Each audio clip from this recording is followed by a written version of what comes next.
देखने वाले सभी दर्शकों को मेरा नमस्कार।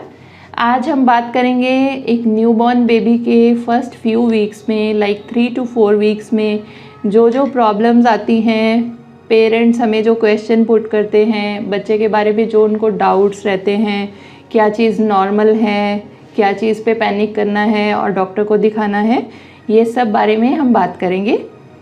स्टार्ट करें तो हेड शेप्स की बहुत कंसर्न्स रहती हैं। पेरेंट्स हमें आके पूछते हैं हेड कोन शेप्ड है।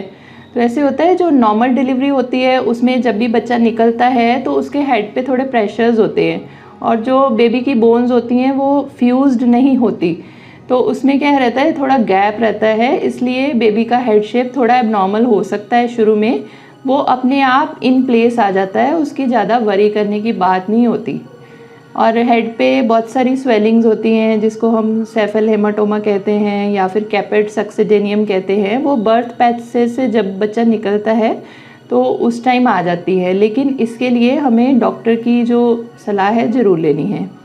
नेक्स्ट बात करें तो कई बेबीज़ की जो ब्रेस्ट होती हैं उसमें स्वेलिंग होती हैं, एनलार्ज होती हैं। वो पेरेंट्स का कंसर्न रहता है कि ये क्यों है ऐसे। कई बार मिल्क के ड्रॉप्स भी आते हैं, तो उसमें ये रहता है कि बेबी को जो मदर से हार्मोन पास ऑन हुए होते हैं, जैसे प्रोलैक्टिन है ना, और ऑक्सीटोसिन, उससे सारा ब्रेस्ट टिश्यू वो फॉर्म हुआ होता है और वो टेम्पररी होती हैं चीज़ें।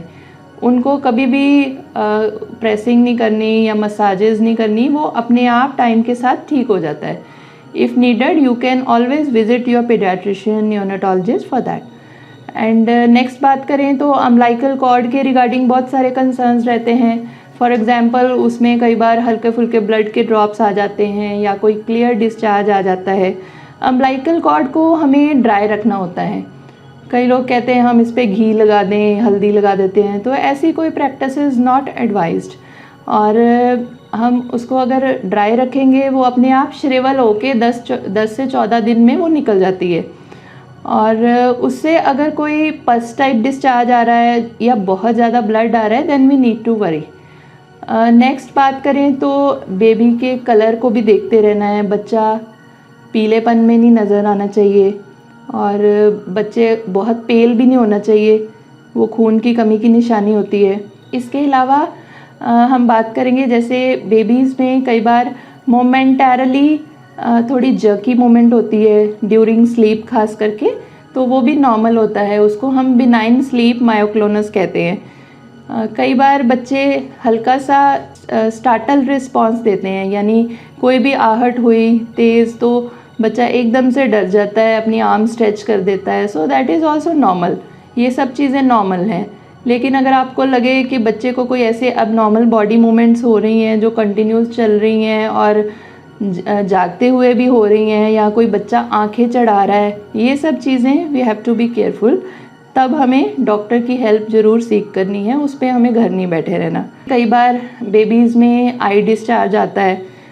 आई डिस्चार्ज पहले वाटरी होता है, फिर उसके बाद वो थिक हो जाता है, आंखें चिपक जाती हैं। उसके लिए हमें बेसिकली एक मसाज हम सिखाते हैं, और एक डक्ट होता है जो आई का जो फ्लूइड बनता है, टीयर्स, और टीयर्स तो इनिशियली कम बनते हैं, जो आई में जो भी पानी वगैरह बनता है that drains to the throat. तो उसमें जो नेज़ोलैक्राइमल डक्ट है उसकी ब्लॉकेज हो जाती है, तो कई बार वो स्टिकी डिस्चार्ज हो जाता है उसके बाद।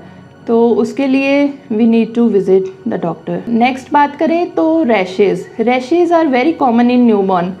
तो कई बार बच्चे के फेस पे रैश आती हैं, रेड कलर के दाने होते हैं, कई बार वाइट कलर के दाने होते हैं। कई बार बच्चों को हम कपड़े ज़्यादा पहना देते हैं, वार्मर्स वगैरह होते हैं अंदर वाली लेयर्स में, उससे भी रैश हो जाती है। जो रैश नॉर्मल है उस पर ज़्यादा चिंता की बात नहीं है, वो रैश अपने आप 1 to 3 मंथ्स में सेटल हो जाती है। लेकिन अगर आपको लगे वो रैश बहुत ज़्यादा है, दिखने में बहुत ज़्यादा लग रही है और बच्चा इरिटेबल है उसके कारण, तो फिर हमेशा आपने हेल्थ केयर पर्सनल को विजिट करना है। हमें कॉमनली क्वेश्चन पूछा जाता है कि बच्चे को फीड कितने घंटे बाद देनी है। अगर हम देखें तो हमें क्लॉक से नहीं चलना। अनटिल एंड अनलेस जो बच्चा 2.5 किलो से कम बॉर्न है, प्रीटर्म है, उसको हम सजेस्ट करते हैं कि वेट गेन के लिए 2 आवरली फीडिंग देनी चाहिए। लेकिन जो बच्चा बिल्कुल सही वेट का है, सही टाइम पे हुआ है, तो वो हंगर से अपने आप उठ जाएगा। हमें इनिशियल हंगर क्यूज़ को कैच करना होता है। क्या होता है कि बच्चे में पहले वो नींद में जब सो रहे होते हैं फीड लेके, उसके बाद जब भी भूख लगती है वो थोड़ा थोड़ा हिलना शुरू करते हैं। फिर वो अपने हैंड्स वगैरह अपने माउथ की तरफ लेके जाते हैं, या फिर वो कोई भी चीज़ अपनी फिंगर सकिंग करते हैं, या उनके लिप्स के पास कुछ टच हो, they open their mouth and they try to, उनको फीलिंग आती है कि निप्पल है जैसे। और अगर ये सब चीज़ें हम नहीं कैच करते तो फिर एंड में बच्चे रोते हैं।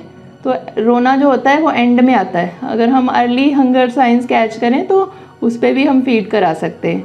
नेक्स्ट बात करें तो वेट लॉस होता है initially 10 to 15% of the body weight loss हो सकता है पहले 7 to 10 डेज़ में, और प्री टर्म बच्चों में थोड़ा ज़्यादा हो जाता है 15% तक, इसलिए कोई इससे वरी की बात नहीं होती।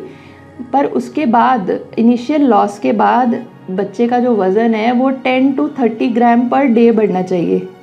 तो इसलिए अगर जो प्री टर्म है या वेट कम है तो उनका हमें ज़्यादा मॉनिटरिंग करनी पड़ती है। इसके बाद बात करें जो कॉमन क्वेश्चन है कि बच्चा रोता बहुत है। देखो, crying is an activity, it is a sign of activity. Crying के मेन कारण मैं आपको आज इन्यूमरेट करूँगी।